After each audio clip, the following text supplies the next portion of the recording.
Good morning all.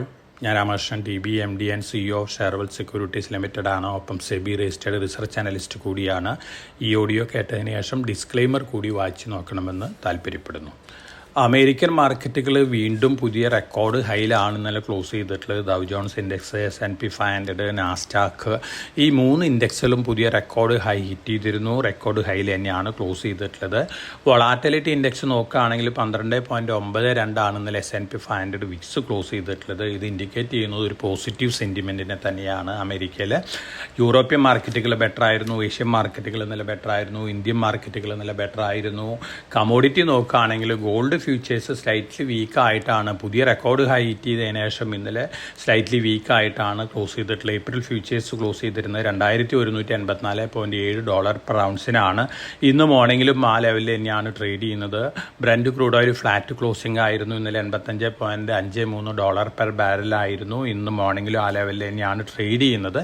Metal futures എല്ലാം തന്നെ slightly വീക്കായിട്ടാണ് ഇന്നലെ ക്ലോസ് ചെയ്തിട്ടുള്ളത്. ഇന്ന് മോർണിംഗിലും ആ ലെവലിൽ തന്നെയാണ് ട്രേഡ് ചെയ്യുന്നത്.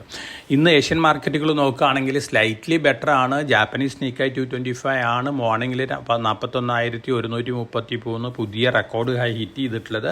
അതോടൊപ്പം തന്നെ ജപ്പാനിൽ നിന്ന് വരുന്ന ഇൻഫ്ലേഷൻ ഡാറ്റയൊക്കെ മാർക്കറ്റിനെ സംബന്ധിച്ച് പോസിറ്റീവാണ്. ബാങ്ക് ഓഫ് ജപ്പാൻ്റെ ഇൻട്രസ്റ്റ് റേറ്റ് ഹൈക്ക് ചെയ്യാനുള്ള തീരുമാനം ശരിയായിരുന്നു എന്ന് കാണിക്കുന്നൊരു ഡാറ്റയാണ് വന്നിരിക്കുന്നത്.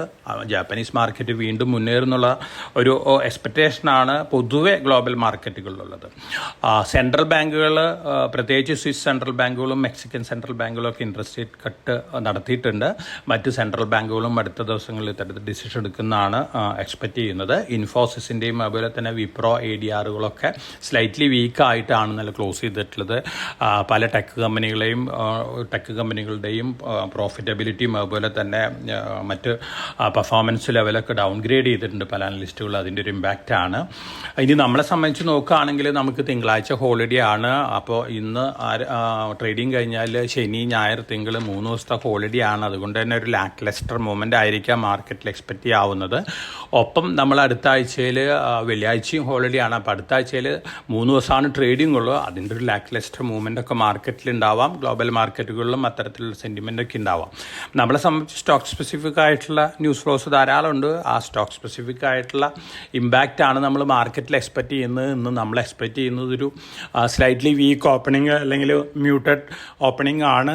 സ്റ്റോക്ക് സ്പെസിഫിക് ആയിട്ടുള്ള മൂവുകളാണ് നമ്മൾ എക്സ്പെക്റ്റ് ചെയ്യുന്നത്. ഹിന്ദുസ്ഥാൻ സിങ്ക് അവരുടെ ഡീമർജർ പ്ലാനുകൾ തൽക്കാലം പുട്ട് ഓഫ് ചെയ്തിരിക്കുകയാണ്. കാരണം ഗവൺമെൻറ് വലിയ രീതിയിലാണ് ഒപ്പോസ് ചെയ്യുന്നത്. അതുകൊണ്ട് തൽക്കാലം ഡീമർജർ ഉണ്ടാവില്ല എന്നുള്ള റിപ്പോർട്ടുകളാണ് വരുന്നത്. ഹിന്ദുസ്ഥാൻ സിങ്കിനെ സംബന്ധിച്ച് സ്ലൈറ്റ്ലി നെഗറ്റീവ് ന്യൂസാണ്. എന്നിരുന്നാലും കാര്യമായിട്ടുള്ള നെഗറ്റീവ് ഇമ്പാക്റ്റ് ഉണ്ടാവുന്ന തരത്തിലുള്ളൊരു ന്യൂസൊന്നുമല്ല. ഹിന്ദുസ്ഥാൻ സിങ്ക് ഈ ക്വാർട്ടർ റിസൾട്ടിനോടൊപ്പം ഫൈനൽ ഡിവിഡൻറ്റും അതുപോലെ തന്നെ ഇൻ്ററിം ഡിവിഡൻറ്റ് ഡിക്ലെയർ ചെയ്യാനുള്ള ചാൻസസ് ഒക്കെ ഉണ്ട്.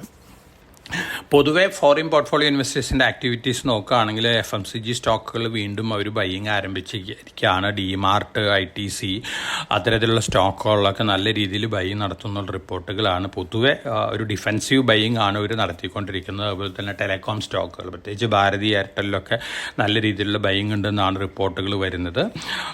ഇലക്ട്രൽ ബോണ്ട് സംബന്ധിച്ച ഡീറ്റെയിൽസൊക്കെ പുറത്തു വന്നിട്ടുണ്ട്. ഇതിനനുസരിച്ചുള്ള വൊളാറ്റിലിറ്റി ഒക്കെ പല സ്റ്റോക്കുകളിലൊക്കെ ഉണ്ടാവാനുള്ള സാധ്യതകളുണ്ട്. അതുപോലെ തന്നെ പൊളിറ്റിക്കൽ ഡ്രിവൺ വൊളാറ്റിലിറ്റി തന്നെയാണ് നമ്മൾ മാർക്കറ്റിൽ എക്സ്പെക്റ്റ് ചെയ്യുന്നത്. അതുകൊണ്ട് വളരെ കോഷ്യസ് ആയിട്ട് മാർക്കറ്റിൽ മൂവ് ചെയ്യണം.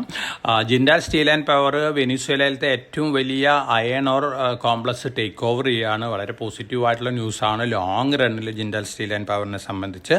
Bharat dynamics limited stock split നടത്തുകയാണ്. 10 രൂപ ഫേസ് വാല്യൂ, 5 രൂപ ഫേസ് വാല്യൂ ഉള്ള 2 സ്റ്റോക്കുകളായിട്ടാണ് സ്പ്ലിറ്റ് ചെയ്യുന്നത്. അതുപോലെ തന്നെ ഇൻ്ററിം ഡിവിഡൻറ്റ് ഡിക്ലെയർ ചെയ്തിട്ടുണ്ട്.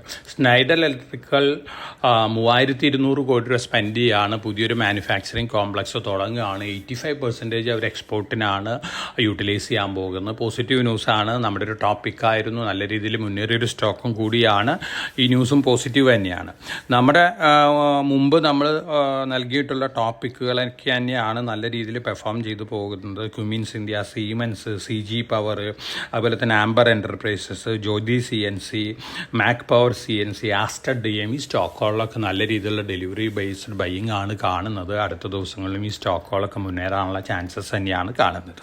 അപ്പോൾ ഓവറോൾ ഇന്നൊരു ലാക്ക്ലസ്റ്റർ മൂവ്മെൻ്റ് ആണ് നമ്മൾ മാർക്കറ്റിൽ എക്സ്പെക്ട് ചെയ്യുന്നത്. സ്റ്റോക്ക് സ്പെസിഫിക് ആക്ഷൻസ് ആണ് കാണാൻ സാധ്യതകൾ കൂടുതൽ. വളരെ കോഷ്യസ് ആയിട്ട് മാർക്കറ്റിൽ മൂവ് ചെയ്യുക. പൊളിറ്റിക്കൽ ഡ്രിവൺ ന്യൂസുകൾ, ഇലക്ട്രൽ ബോണ്ട് ന്യൂസുകളൊക്കെ മാർക്കറ്റിൽ ഒരു വൊളാറ്റിലിറ്റി ഉണ്ടാക്കാനുള്ള സാധ്യതകളുണ്ട്. അപ്പോൾ എല്ലാവർക്കും നല്ലൊരു ട്രേഡിൻ്റെ ആശംസിച്ചുകൊണ്ട് ഞാൻ ഇന്നത്തെ പ്രീ മാർക്കറ്റ് കമൻറ്ററി ഇവിടെ അവസാനിപ്പിക്കുകയാണ്. Thank you.